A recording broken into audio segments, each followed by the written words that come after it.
It's your girl Charles, and welcome back to another episode of Mama Drama Pod. I'm joined by the lovely Alicia, and we have a very special guest, Aneka, your Orgasm Coach. Hi. Hey, lovely to have you guys. If you can see our little spread here, we've got a drink on the table. Way Noir, thank you for gifting us these drinks. Thank We will be you. drinking throughout the episode, and you might be able to see some little sex toys. See that weak win? Was that a nice little flog? Yeah. Nice So little you flog, might see some sex toys on the table. So we're going to go straight into this ep. I was going to do it this or that, but I think we just need to go straight into it. Let's get the juicing. Aneka. Hi. Hi. Thanks for having me. Thank you for being here. Now, this is something a little bit different. We touch on sex, you know, as I don't even think frequently throughout. And we barely touch on sex. Barely. Interesting. Yeah, which is crazy because that's how we all got here. Exactly. I was Literally. thinking that on the way here. Yeah. Honestly, we all were conceived by sex, obviously, and that's why we're here today. So can you just tell us a little bit about your Orgasm Coach and how you started that platform? What made you start that platform? Okay. Well, essentially, I'm a mom. I mean, I didn't start it because I'm a mom. But I am a mom. I've been married twice. I'm in my second marriage. We've been together for 17 years. And around the 11-year mark, it was when my first marriage ended. Okay. And with my second marriage, it started to feel that kind of similar, dissipation. Like, we weren't spending much time together. We didn't seem to have much to talk about. The kids at that time were in their teens. So it was pretty hardcore, Teenagers are like, I don't know how we survived that stuff. And so it's like, it's very full on, it's like the rudeness and the discipline and the, having to hold, partnership together. And I got really scared. I was like, oh, I wonder what's going to happen. I had it in my head that 11 years was sort of like the point. I don't know, people talk about a 7-year itch, but because of my first marriage, I was like, maybe it's 11 and not 7. You get all these weird superstitions. But I mean, the funny thing was I'm like open to something, right, that will kind of give us some juice back, give us a way to communicate with each other. And I'm talking to a friend on the phone, not about that, but he says, oh, I've got to go. I'm going to this event. So I didn't know he was Buddhist. So I was like, oh, you're going to an event? And he was like, yeah, orgasmic meditation. So I was like, what? Wow. I was going to say, I've never heard of that. What is that? And I was like, I thought it was the sound. He's like, you've never heard of orgasmic meditation? I was like, no. And then he went on to tell me what it was, which is this partnered meditation practice where two people, well, one, the woman, usually a woman and a man, but it can actually be any setup. Well, not any setup. It's always a woman who's lying down, but it can be a man or a woman who's stroking. But basically, they partner and one strokes the other's clit for 15 minutes with no goal other than to feel and be present. And there's like a series of things you do, like while you're feeling, you make some adjustments, your partner makes offers.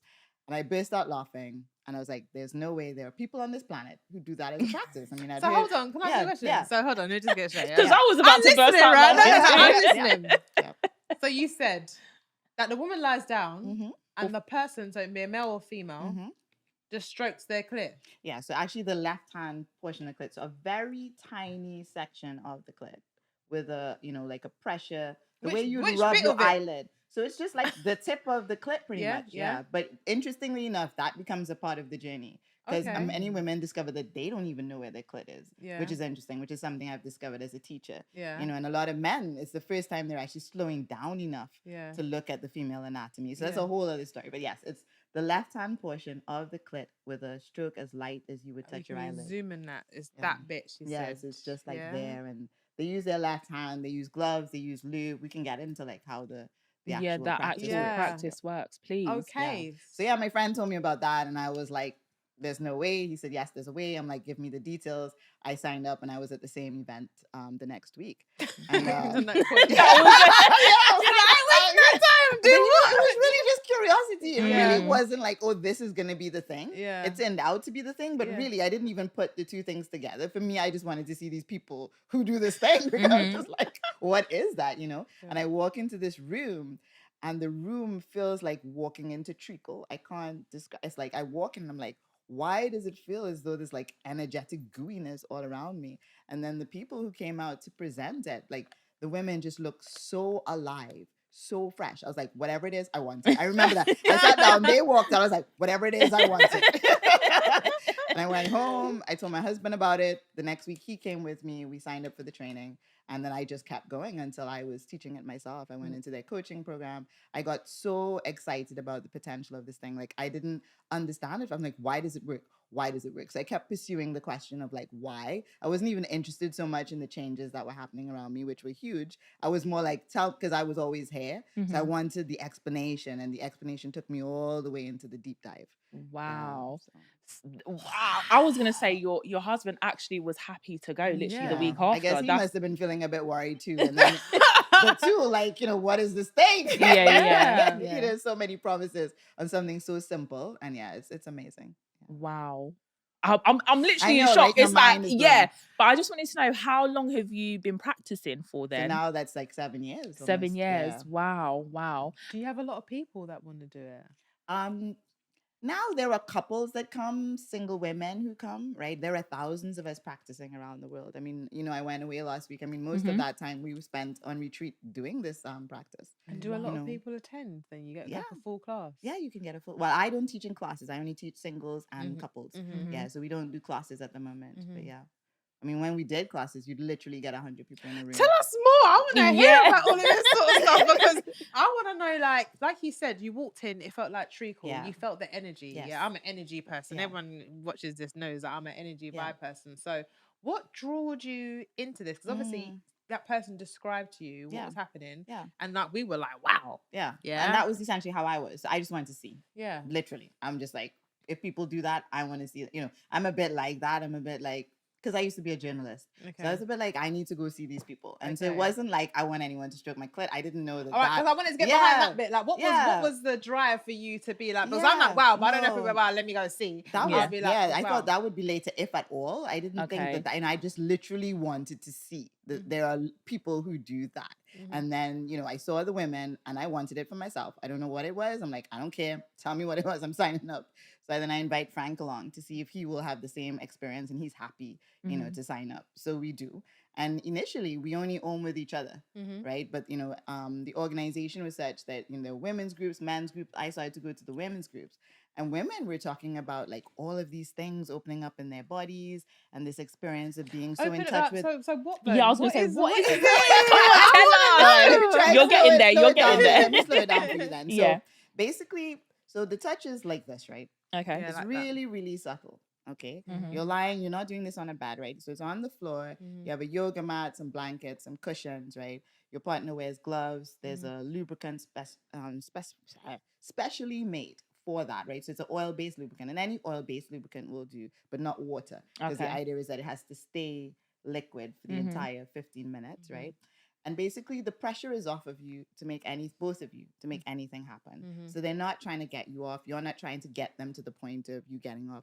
You're literally learning to feel your body at the subtlest levels, because it's quite a soft stroke. It's quite a short stroke.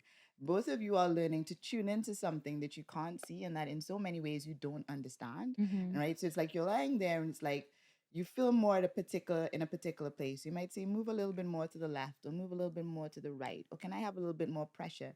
And what you're actually adjusting for is what we call the point of the highest sensation, which is not the get-off point. It's just the point where you feel the most connected. So it's kind of counterintuitive, because it's not something that you can actually understand with your brain cells as much as you can understand with your body. And so when your body begins to when you develop that communication with your body, things begin to open up.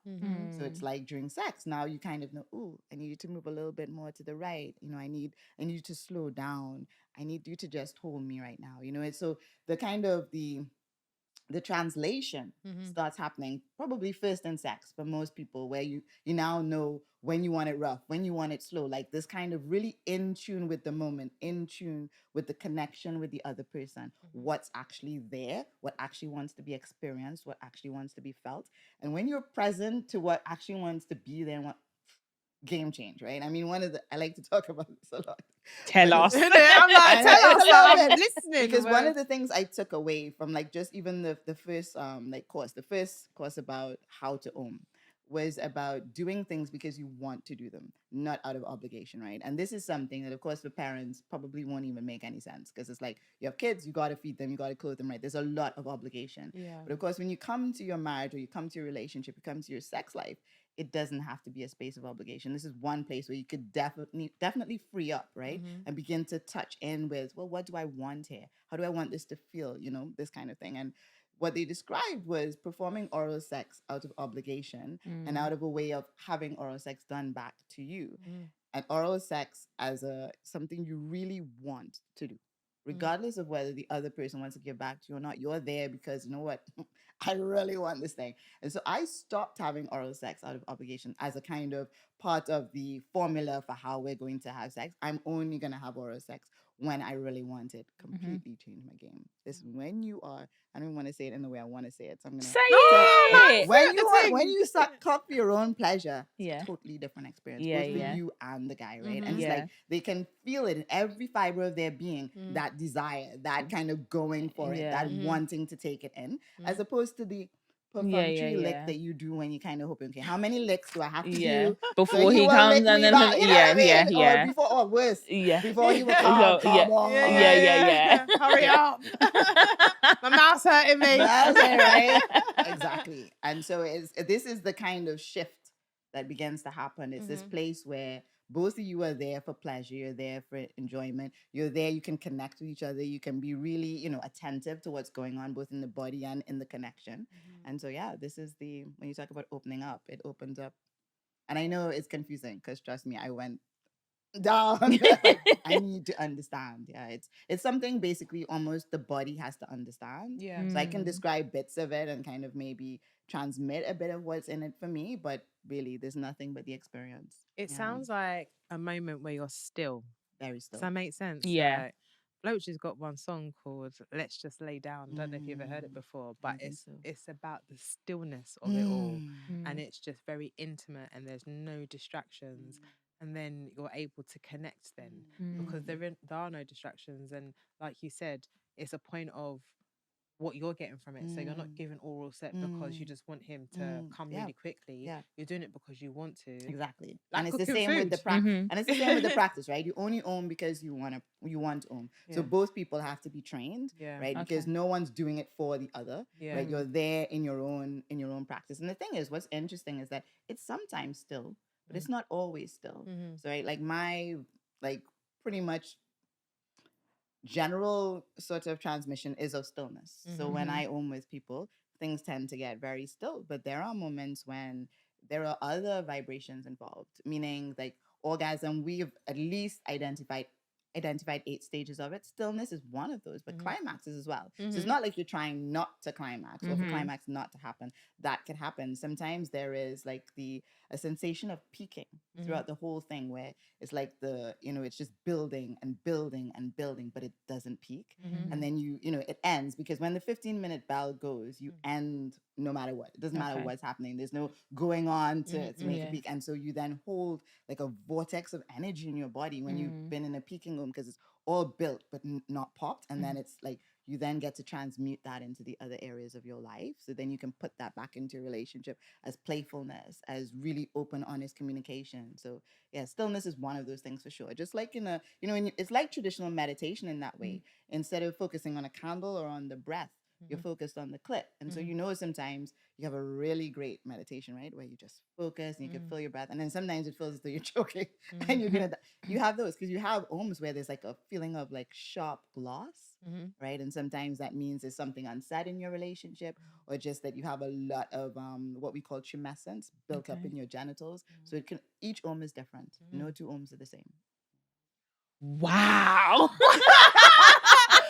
We said the same thing at the same time. Obviously, this is a parenting podcast, and obviously we don't just want to hone in on that. But I think for many people, when they do become parents, it's like, how do you find the time to connect with your partner? How do you find the time to connect with your spouse if you're married or in a relationship or whatever it might be, or even just being able to date if you're a single parent? What tips do you give to people who are joining or who are interested in like just finding that space? Because you've mentioned an element of it is about the stillness, but then you've also got the other elements. Where is the time? Because girl, the time be timing. Cooking, cleaning, mum life. Where do you find that time, and how do you fit into your schedule? Do you have to be super conscious about, you know, prioritizing it, or is it something that once you learn how to do it, you're able to kind of just navigate it into your lifestyle? You know, well, the thing is, because I thought about this a lot, coming here, right? And I mean, for me, the practice in and of itself is complete, as in everything you want to understand about just about any aspect of your life, we can trail it back, to the practice itself. So it's really interesting because you're talking about moms, but I hear this kind of thing from everyone else as well. So people without kids, people with busy careers, older people. It's always this like, well, how often do we have to do it? Now the trick is, it's 15 minutes long. Okay. It probably take you 20 minutes end to end because you got to set up the nest and pack the nest back up. And the truth is, if you can't find 15 minutes, right, in your life, it's like there is something else going on because it's literally 15 minutes. Okay. Even if you put the kids down for a 15-minute nap, ask the neighbors, you do some kind of play date for 15 minutes. It has to be, that's literally almost like the first piece of personal development for somebody who wants this for their life, right? Okay. For me, it was oming 4 times a day. Okay. Right. So, I mean, that's a lot more. That's an hour of my day, and finding like different partners to do that with. And the challenge was believing that I could have that I should, that all the conditioning that I had to work with in order to have that for myself. So as a parent, and I'm not saying, I mean, I'm a mother of 3, so I know how this thing rolls. That there was one point where all 3 were under 6, was it? Yeah, because they came 2 years apart, like, like clockwork. Right. And so I understand the kind of, oh, I'm too tired. But it's literally like, like how sometimes you lose your appetite. And the only way to get it back is to like nibble. Yeah. Right. And om is like a nibble. Okay. Right. It's 15 minutes out of your day. Right. So if you're waking up at 6 and the kids are going to be up at 6:30, you get up at 6 and you have an om. Right. And then you're ready for your day. If it's the nighttime, the kids have gone to bed at 7:30, 15 minutes, you have an home, you got the rest of your evening. It's like literally looking at this as like your first opportunity to prioritize yourself, just 15 minutes. And it doesn't have to be every day. You could do this twice a week and still, find a lot of benefit in it. You could do it once a week and still find benefit. I mean, I advocate every day. It changes your life every day, multiple times a day, twice a day. You'd be cooking with gas, but literally once a week is enough to begin to open you up to this notion of your own sovereignty again, to remembering that you have a body, to remembering that pleasure is like at the core of who we are as beings. And these are important things, especially for new moms. It's like you can forget yourself so easily, but if you could remember just 15 minutes at a time, you'd be doing well. And so that's all I've got for that. I mean, it's like, it is a kind of, a prioritization game in so much as you're looking for where can I find the 15 minutes. Can I ask a question? Sure. So if you're single, can you do it to yourself? No. So you have to find someone to do it with? Yeah. And that person has to be willing to be a participant in this? They're all willing. We are a community of hundreds of people here in London alone. They're willing. And you don't have to give them a cup of tea. You don't even have to be their friend. They'll literally come to your house for 15 minutes and leave. Yeah. Leave after. Okay, because you mentioned something like having multiples. I was going to draw on that. So I was like, I heard that. My ear was twitching. I was like, how does that work? Yeah. What she just said. How does that work? Because you're married, you're a wife. Is it borderline cheating? Right? I mean, these are all great questions. Yeah. Because I was like, and this isn't for everyone. Then. We became that way when we, started the practice. Because for us, it kind of, it gave us freedom in a new way. It's like we didn't want to own each other in that way. We wanted it to always be a choice that we're together. And so that feels great. There's a way it's like, you do you. And, and we've literally hit a point where us doing us just means we want to be together now. So we've hit we've gone full circle and come back to this monogamous space where it's like, oh, well, we have the freedom and we tell people open, we're not doing shit with anyone. Yeah. So there you go. But I'm not advocating that necessarily as a lifestyle. That's what it was for me, because Curiosity Cat over here was going to the women's groups, right? They were talking about stuff that I wasn't experiencing. And I was like, I think we're doing it wrong. I need to go check with Joe. And I'll come back and tell you. Yeah. But no, it actually didn't work that way. We went to a circle together. And my husband really didn't want to do this one. He was just like, do we really have to do this? Like, we come from the Caribbean, people in the Caribbean don't stroke each other's genitals once they're married. It's like, we should try it at least once, right? And we did, and we tried it, and we were like, okay, there is something available in sort of, because the thing is, it's not sex, it's a practice. I think there was something more in taking the pressure off of it as a kind of, as something we do together that's going to fix our relationship. It's like, oming with other people, open it up literally as a meditation practice, and from there, it's just kind of able to really let go of all needing to prove anything or putting pressure on my partner to create anything. And so, yeah, that's what it's been for us. But some people, I've trained single women who've literally just picked a man in their life who they trust, who is not their partner, who, that best friend who's like, never, but you really appreciate him, and say, will you learn this thing with me? And they say yes. The best friends always say yes. And that's the person they own with. I've owned with my gay best friend. He wanted to understand how it works. And he was just like, yeah. And he came, he learned the practice, and we did it. Because this is the thing. It really isn't sex. It's sexual because the genitals are involved. But literally, you're dealing with a nutrient that is so, like, one, we lost access to it. I don't know how come, right? But it's absolutely necessary. Like, after I can't describe it to you. It's like drinking a really cool drink of water when I was deeply thirsty, which is not the same feeling I get after sex. It's like a kind of deep embodied nutrient. Yeah, it's like a replenish thing. And you should see women after they their face is like bright. God, they get this glow. bright, they got a glow. They got a glow. Yeah. Whether they climaxed or not, there is something. And so it's like literally, and both people, because women always ask, well, what's in it for the guy? A certain level of the practice, both of them are experiencing exactly the same thing. And men get, they get to up their attention. They feel, like the orgasm in their body. Basically, I'm using orgasm differently. So not as climax, but as like all the sensation available in connection between two people. And so both men and women get this replenishment that is not available in anything else I found. And it's the reason I continue to teach it. Can I ask then? So, well, I've got loads of No, questions. go ahead. Yeah. Is it similar to then like tantric sex then? Because tantric sex is obviously, it's not penetrative, is it? Yeah. But it's a lot about the connection, and it's a lot about the difference, I suppose, about breathing techniques, etc., isn't it? Is it very similar to? I would that, say very similar. I'd call them cousins, maybe, right? So Tantra is like a series of practices where Om is just one thing.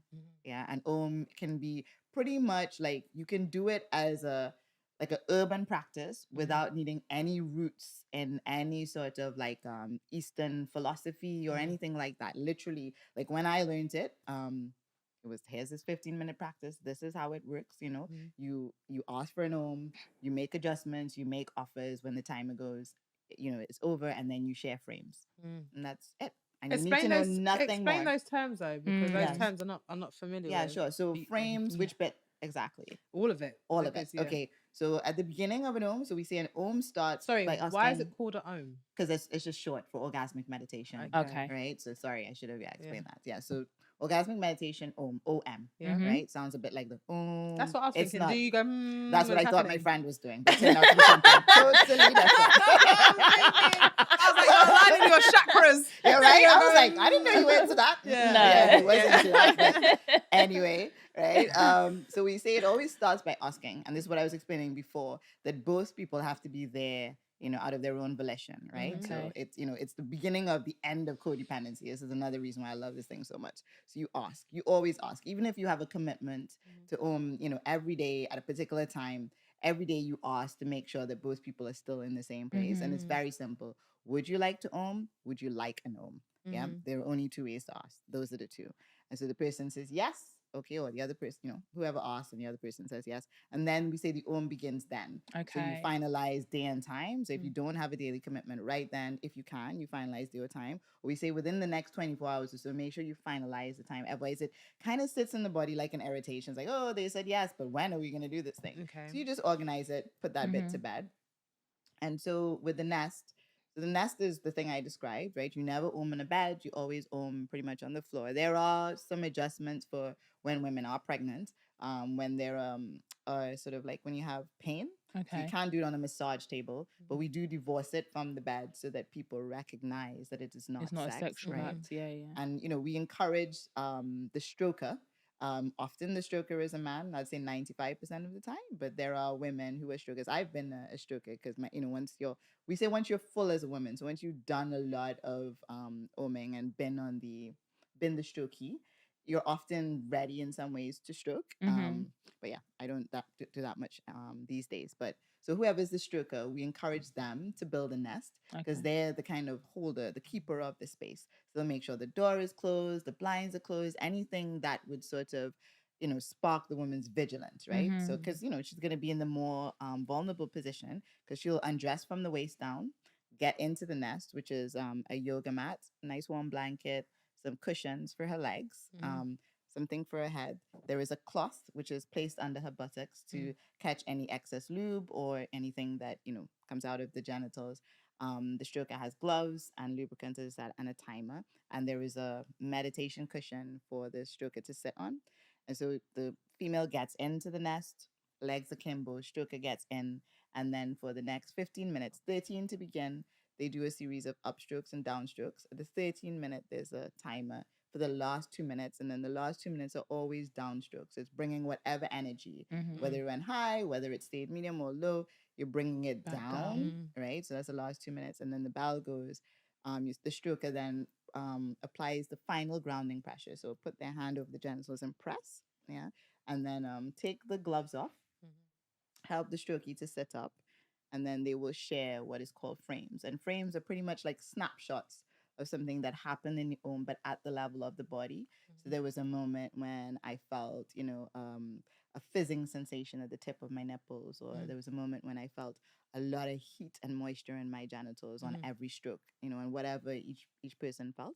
And then it's over. I mean, I did skip at the beginning that the first thing they do before the strokers start stroking is that they connect with each other with the stroker putting his or her hands on the strokey's thighs. Without gloves? No, yes, without gloves. Yeah. So without gloves, and this is the first time, the first time in that home at least, that the stroker is like putting attention on the genitals and will then describe something about the genitals in a value neutral way. And for many women who came into home, it's like the first time they heard somebody describe and they themselves hadn't looked. So it's really interesting. It's just like, oh, you have a curve, or you have, like there's a dark line at the where your lips meet, or and they describe, so there's no, or it looks like a rose, or it says, nothing like that. It's literally, how does it look without any value placed on it. And then he goes on to put on the gloves, start the timer. Okay. Yeah, that's how that works. That is really interesting. I wanted to ask something. Like, just bringing, we're all black here. You've mentioned being from the Caribbean. What island are you from, by the So I way? grew up in Trinidad. I thought so. I I was thought going to so say as that, well. but I didn't want to assume. You should know I better. knew, but I didn't want to assume. Okay. And I just wanted to know. I didn't know. I knew. I just wanted to know, like, in terms of our culture, and do you think that this is something that we would embrace and feel free enough to practice? Like, what's your view on that? So I have very strong views on that. And I mean, it's, in a way, it's like one of the reasons I continue to teach it, right, is because I wanted my sisters to have it. I was like, I felt like one of the lucky ones. And I mean, there were, other Black women who, like, owned here in London.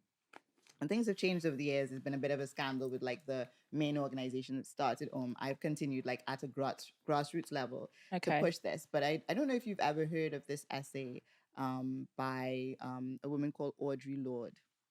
And I really wanted to plug that. It's called, plug it, please. Uses of the Erotic. Okay. Right? And she talks about how basically things like colonialism co-opted our access to our own erotic power. And for me, it was so profound, discovering that, the female genitals, the clit on the female genitals is the only thing on the human body with 8,000 nerve endings, but no other purpose but pleasure. And it turns out that it has like way more, that's going on about it than we even begin to understand. And so, sitting for 15 minutes and just having, it sounds as though the stroker is pleasuring the woman, but that's not what's happening at all. It's like both of them are beginning to tune into something at a level that is often missing in our world all the rest of the time, which is kind of like slowing down, learning how to feel beyond sensation, right? So sensation is one thing, but if you stop at sensation, you'll stop short. There's like a whole body intelligence that most of us are divorced from. And and when I think of Black women, I think a lot about something that Lord says in that essay, which is about how when our power, our erotic power is co-opted, it is often made into like the pornographic, right? Into this kind of like, how does our sexuality, only our sexuality, serve men? And that's a lot of what I see, right? Like, we're in, we've been sexualized, the big bum and the big boobs, and we don't have a sense of it as our own power. We only have it as a sense of it externally, like this power to make men look, this power for men to think of us as sexy, but power for us, like to power, to act, to literally fuel our dreams. We don't understand the erotic from there. And I remember like putting on an event, right? And I had a terrible night the night before. Like, with someone I was connected to, it was just, ugh. Like, I can't even get into it. But I was like, oh my God, I don't know if I could do this event. I was so sad. I was so mad. But my ohms were set up. I remember after the first two, I was like, I'm all right, maybe. And then after number 3, I was like, maybe a number 4. And there were different times of the day, right? And like, it was like around 3 o'clock was number 4. And I kid you not, I remember getting out of the nest. I was like, right, here, world's here I come. Oh my goodness. I have never felt so on, so alive. I was like dressed out the door. I couldn't even remember what happened the night before. I saw that friend at the event. Big hug. How are you? Let's, what's under the bridge. It was, I didn't even need to process it. Yeah, the way that energy moved through my body just moved all the stuck emotion, moved all the limitation, and I was out there. Honestly, I have a recording of that. I must put it on Instagram. I was like on. People were like, "Anika, you're so on fire." I'm like, I own 4 times. Yeah, we do not have a sense of that, right? Yeah, of the erotic for our own ends, only of it as a sort of visual, external thing. And yes, I would love to give this to my sisters. And when Black women hear it, they know, they can feel it. They're like, Anika, I'm and I'm like, interested. yeah. It sounds like you're removing like the blockages. That's what it feels like. So Yeah. you're removing all those blockages within that time. Again, because I try and be like a deep sister.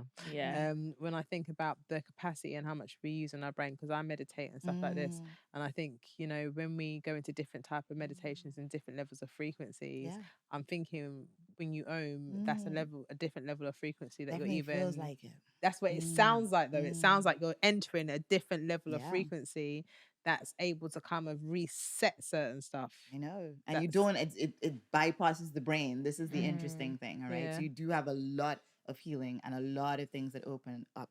And, uncannily, your intuition is one of those things. It's like when you begin to feel more and more at this more and more subtle levels, your sensitivity increases. I always remember like the first time I was probably oming for about 6 months.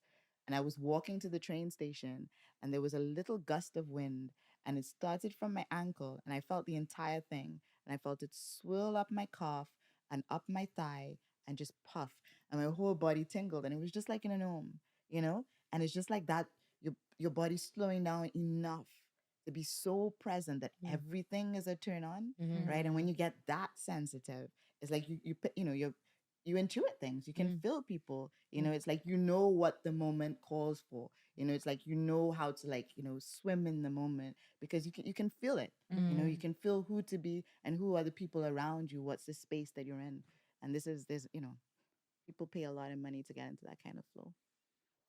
I know that sounds amazing. Like, it does sound really good. It does. It sounds like, and it's like yoga. Let me say it like that, right? It is like yoga in that you gotta practice to have the benefits. It's not like 1 ohm and you're like, oh yeah, or 10 ohms. Literally, I've been like consistently oming for like almost 7 years. Yeah, you gotta get Okay. in the It's a nest. lifestyle It's a then. Yeah, lifestyle. yeah. It is Okay. a lifestyle.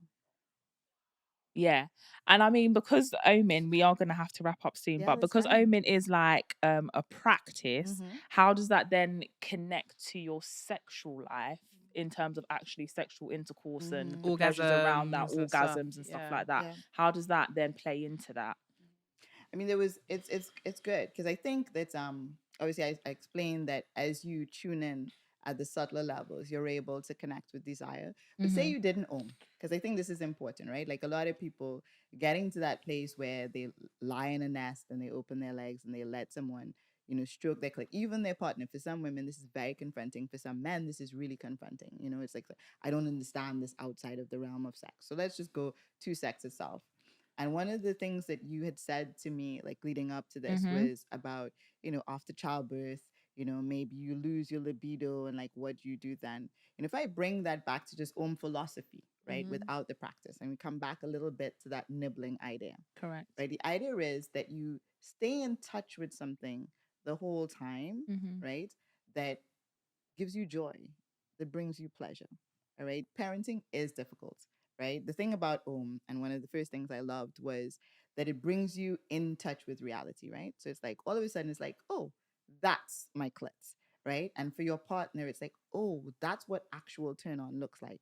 For Mm. many people, until they get into the nest, they've faked orgasms. They've not known when their partner actually climaxed. So they were hoping that that was a climax. Now you get to see it, right? Mm-hmm. It's the same with like being a parent. There are things that you have to get real about. Okay. Being a parent is a change in your lifestyle.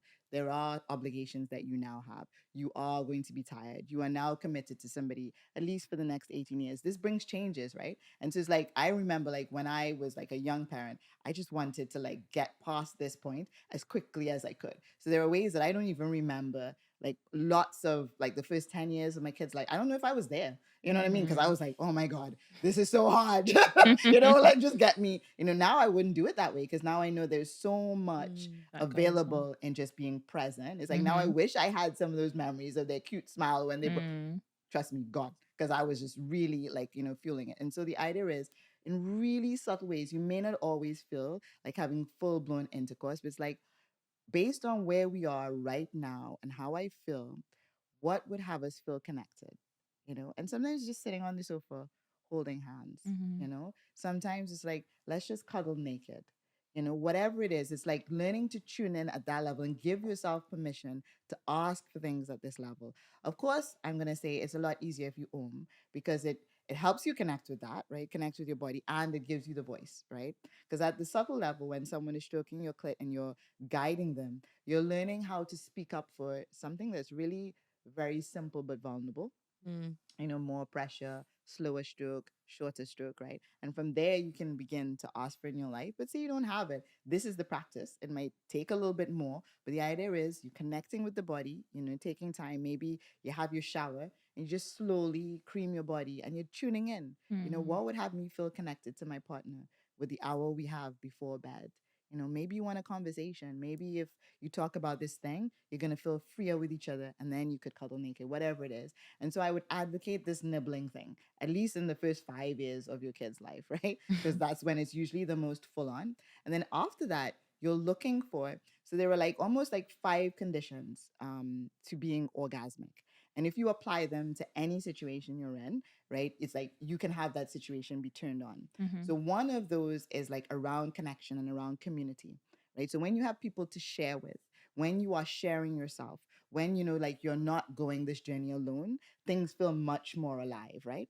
And so when your kids are old enough, I would say definitely have community, have people around you, have people that you can ask to have the kids, for an hour, for two, so you could walk in the park with your partner, so you could go enjoy a meal. It's like that 15-minute personal development thing that we Mm. talked about.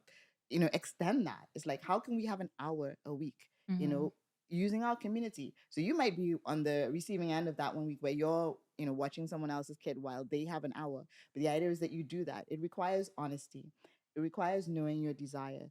It requires upping your attention so that you recognize like who's in the space around you and what they need as well as what you need. And if you bring all of these things to how you parent, to how you are a parent, it'll feel turned on. right? There's no reason, stop comparing yourself to others, make it a practice. What is your practice? Being in touch with your desire, asking for what you want, being a part of a community, and being attentive to your needs and the needs of the people around you. And I think, yeah, you got a formula. Not that I want it to sound like a formula. You want to live the reality of it. But, if ever there was a formula, use that one. That was amazing. Yeah. Nneka, thank you for Thank that. you. Thank Thanks you. for having me. Honestly, thank you. Where can we find you? Do you have any like workshops? Do you have anything that people can, access if they want further knowledge on Omin? And I hope I pronounced that right. Omin, You can say Omin. Londoner. You started as Omin. Yeah. But if you'd like to access that, where can people find you on social media? Plug yourself. Let me know. I'd say just you can Google Your Orgasm Coach, because that's probably the easiest thing to remember. I'm on Instagram. Sign up on my website, yourorgasmcoach.net, and then you would get updates of when I'm doing events, talks. We may be having a group workshop in about 2 weeks. So that, sign up today and you could, well, let me know and I can promote it or not. Definitely, I'll do that. Yeah, so thank you. Perfect. Thank you, guys. Thank you. That was really good. I hope you guys enjoyed. Make sure you subscribe. Make sure you watch all the way to the end. If you're at the end, well done and cheers. Thank you to our Bay sponsors, Bay Noir, for the juice, because it's hitting me. And we are out. Bye. Bye.